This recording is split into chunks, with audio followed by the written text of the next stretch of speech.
So the Huawei P9. I've been looking at this phone, and this phone looks like a pretty interesting phone. You have the dual lenses, which I do think are gimmicky, very gimmicky. In general, though, Huawei has its own UI, so it does use Android, but it has its own bloated user interface that I've actually used. Actually, I ordered I ordered the P8, one of the P8s, and I canceled my order just because, I got to use a friend of mine's, and it wasn't that great, to be honest. Otherwise, the specs in this Huawei P9 seem like they're pretty good specs, but there are some things that you need to take into consideration before buying it. I'm going to read a little bit about the pros and cons, and if you guys still think that this is the phone for you, then go for it. But anyway, here it goes. So, the Huawei P9 uses the Kirin 955 processor, which is an ARM-based processor that uses the Cortex A72 architecture. When compared to the A57 cores, the A72 offers 15% higher per megahertz performance and should be more energy efficient. And I say should because that's written in quotes. The Kirin 955 processor. There are 4 cores that clock up to 2.5 gigahertz and 4 power-saving cores, Cortex A53, that clock up to 1.8 gigahertz. Remember, guys, more cores, less battery juice. Now, speaking of the juice, the Huawei P9 comes with a 3000 milliamp hour battery. So, yeah, you will get the more cores, but remember that you're going to sacrifice battery power for all those cores. I mean, why do you need all those cores anyway? Like, look at the iPhones. They run so fluidly. Like, I don't want to really compare it to the iPhone, but you have, let's say for instance, the iPhone 6. It's got 2 cores in there, and this thing runs so fluid. You don't have all these fancy RAM in there and all that fancy specs. That's very simple. I'm not too familiar with the specs of the iPhone 6, but I know that it runs fluidly. Anyway, I digress. Let me continue with my readout here. So it comes in 2 options, 2 memory options. You have the 32 gigabyte, which comes with 3 gigabytes of RAM, and then you have the other option, which is a 64 gigabyte that comes with 4 gigabytes of RAM. Now the 64 and the 32 gigabytes are 2 variants of the phone. Now there's a third, but wait. Now the 2 variants are, one of them is inferior to the other because one of them has an extra gig of RAM and one of them has 1 less gig of RAM. I don't get why they do that exactly. I mean, it kind of confuses the person, when they're getting a 32 gigabyte or when they're getting a 64 gigabyte. But okay. So, the phone also comes in 2 sizes, similar to that of the iPhone. So the P9 and the P9 Plus. So you have, it's almost like the 6S and the 6S Plus. The P9 Plus has a 5.5-inch AMOLED display, slightly larger battery, and an infrared blaster. I like those infrared blasters. I wish Apple did that. The P9 comes in 64 gigabytes and 128 gigabytes with 4 gigabytes of RAM. So the P9 Plus comes with only 4 gigabytes of RAM, as opposed to the 32 gigabytes that comes with either a 3 gigabytes of RAM, or if you went to the 64, that comes with a 4 gigabytes of RAM. Now these phones aren't exactly cheap, but if you're a Huawei fan, then that can definitely be overlooked. The P9 32 gigabytes sells for around $599. And the 64 gigabytes sells for around $650. Along with the P9 Plus that sells for $750. Now, that is freaking expensive for a Chinese phone.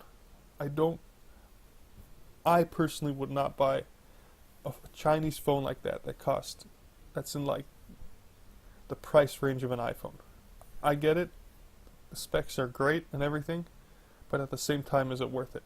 I mean, if your phone breaks, what do you do with it? You know, these are the kind of questions I have, because there's such a small margin, there's such a small amount of room for error with these phones that if anything goes wrong, you know, what do you do with the actual phone, right? There's no Apple store nearby. You don't have a Huawei store that you can just go anywhere, set an appointment and go, and you know they have their Geek Squad or whatever they call it, Apple Geeks, that come and fix your phone.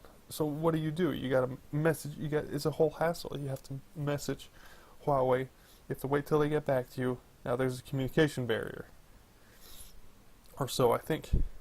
I've never dealt with this company. The only Chinese phone I've ever bought, and I've sold it as soon as I got it, was the OnePlus One. And right away I can tell that this phone is going to give me so many issues. So I just sold it, and I was so happy to get rid of it. I do understand that there are a lot of Chinese phone fans, and I get that. I mean, their phones are just as good as the phones that they sell here in North America, if not better. The thing is, the price range, their prices are a lot cheaper too, these Chinese phones, which is why I would get a Chinese phone. But on the other hand, what do you do if your phone breaks, right? Especially if you live in Canada, because if you live in Canada, these guys are going to charge you customs. And I'm not sure how much that is, but that's expensive. Oh, look at that! They have a Scarlett Johansson with what's that guy's name? With the Superman guy, Henry Cavill, in the video. Okay, moving forward. In terms of what people are saying about this phone, some are saying that this phone has problems with overheating and Wi-Fi issues, but I did see that there are forums for fixes that you could do, and this will most probably be fixed within the next update. But look into that. That's something to consider if you're spending $650 plus for one of these Huawei phones. Now, I do own a Huawei phone. It is a Windows Huawei phone. It is an Ascend. It is one of the older ones, and it is a pretty good phone, I must say. So I do like Huawei. I think they do make good phones. Let me continue with my review. So,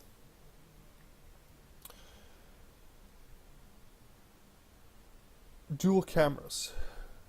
Dual cameras, gimmicky, okay. No optical stabilization. There are conflicting reviews about the camera. Some say that the camera is the best they've ever seen, and some say that it's nothing to write home about. The 32 gigabyte has the IPS 5.2 Full HD screen with a pixel density of 423 ppi. Comes with Android 6.0 Marshmallow out of the box and Emotion UI 4.1.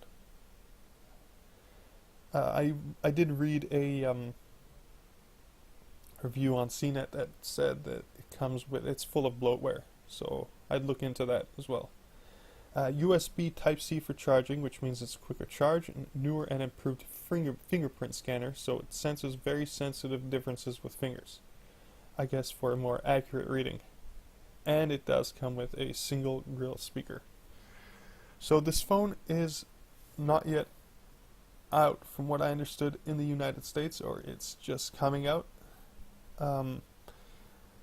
Again, I'd look into it. I'd look really into it, because at the end of the day, when you're having these, obviously you have this desire to buy the phone. It looks aesthetically pleasing to the eye.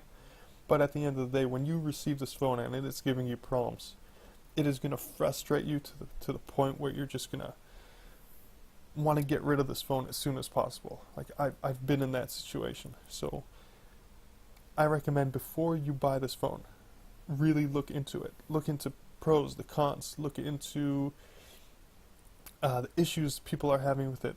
Look into the fact. Look into the. What if something happens to this phone? What do you do with it? Where do you send it? Do you know what I mean? So in conclusion, this phone does look like a great phone, but before you buy it, do your research. That's all I'm saying. Look into the overheating issues. Look into the Wi-Fi issues, especially the Wi-Fi issues. You don't want to have a phone that it's not going to let you connect to your Wi-Fi router. So anyway, if you guys found this helpful, this is not so much of a review, more of a rant, because I've been in that situation where I bought a Chinese phone and I did not know what to do with it when I found out something was defective with it. So again, be cautious and make the right choice. And I will see you next time. Please leave a comment below, and I will see you guys next time.